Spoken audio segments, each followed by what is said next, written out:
Actress ट्विसा Sharma जो होती हैं 10:05 पर वो अपनी पिता को फ़ोन करती हैं और उनसे बात करती हैं। उसके बाद वो कहती हैं कि कुछ भी ठीक नहीं है और मेरा मन नहीं लग रहा। इतना कहती हैं, उसके बाद में उनके पति आ जाते हैं और वो फ़ोन को काट देती हैं।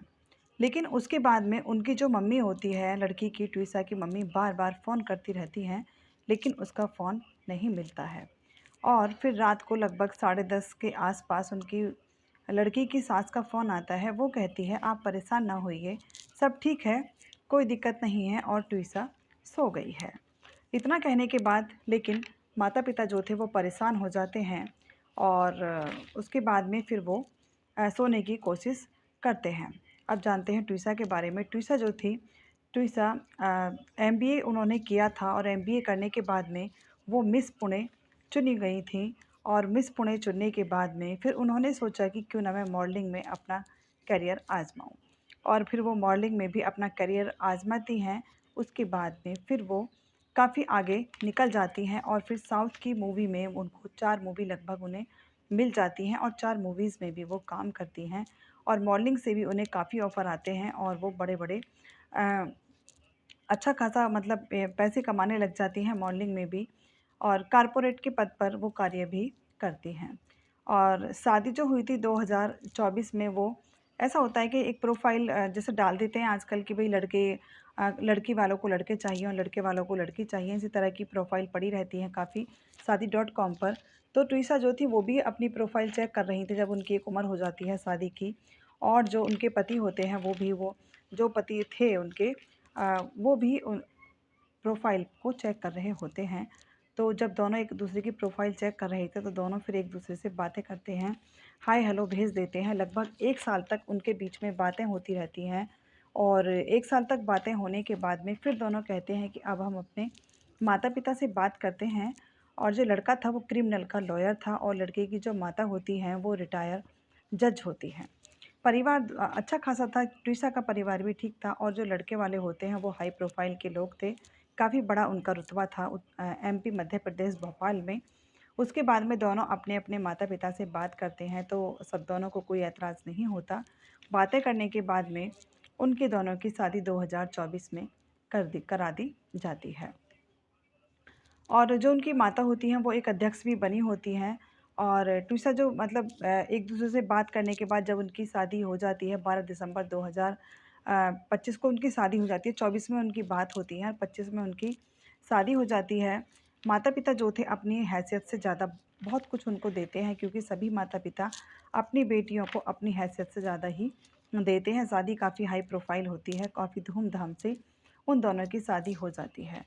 और लगभग 5 महीने ही शादी को बीते थे, तो वो अपनी एक जो फ्रेंड होती है उनकी, उसको वो एक मतलब इंस्टाग्राम पर बात कर रही थी, मैसेज डालती हैं कि अरे यार! मैं तो शादी करके फँस गई और ये जो परिवार है ये अच्छा नहीं है। उनके पति आ जाते हैं तो फिर वो बोलती हैं कि मैं बाकी बातें आपको बाद में बताऊँगी, बाद में मिलने पर मैं सारी बातें तुम्हारे साथ शेयर करूँगी। लेकिन जो फ्रेंड होती है वो भी ज़्यादा इन चीज़ों पर ध्यान नहीं देती क्योंकि शादी करके एडजस्टमेंट एक होती तो बहुत बड़ी चीज़ है कि अगर लड़कियां जो खुले माहौल में जी रही हो और फिर उन्हें एकदम से बंधन मिल जाए तो थोड़ी-सी प्रॉब्लम तो आती ही है। और उसके बाद में फिर जब वो अपनी मम्मी को फ़ोन करती हैं तो जब मात मम्मी से बात नहीं हो पाती 13 मई 2026 को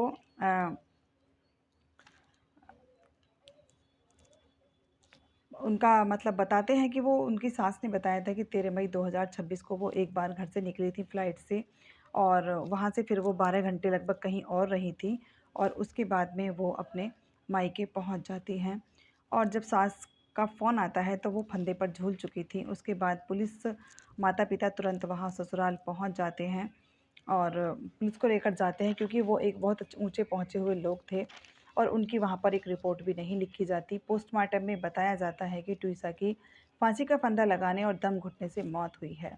उसके बाद में जो माता-पिता होते हैं, वो एमपी के जो सीएम होते हैं, उनके घर के आगे धरना डाल लगाकर बैठ जाते हैं और फिर वो कहते हैं, वहाँ पर जब बैठे रहते हैं, तो जो वहाँ के सीएम होते हैं, मुख्यमंत्री ने कहा, तो वो अपने ओएसडी को भेज देते हैं और कि जाकर तुम उनसे बात करो। तो ओएसडी उनके पास जाते हैं, उन्हें मकान के अंदर बुलाकर लाया जाता है और उनसे बात की जाती है।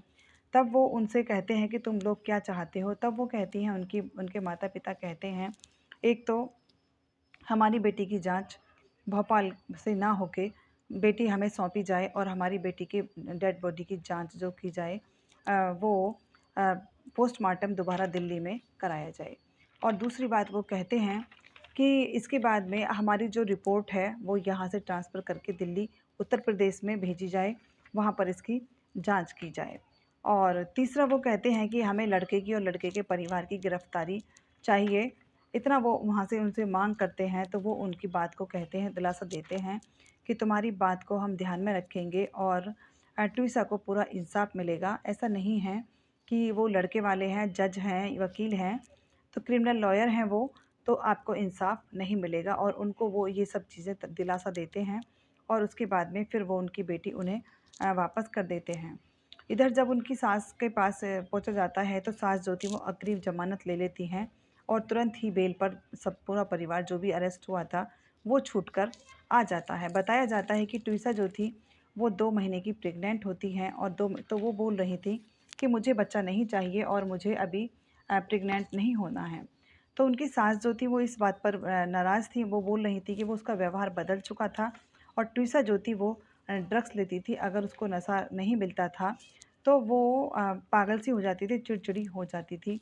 अब इस बात में कितनी सच्चाई है, ये तो भगवान जानता है, या ट्वीसा जो चली गई है या उनके परिवार वाले कि उनकी बेटी नशे की आदी थी या नहीं थी, लेकिन उनको अग्रिम ज़मानत मिल जाती है। अब दोबारा से उनका ट्वीसा का पोस्टमार्टम होगा और उसकी रिपोर्ट में भी जो आया है वो बहुत चौंकाने वाली खुलासे हैं।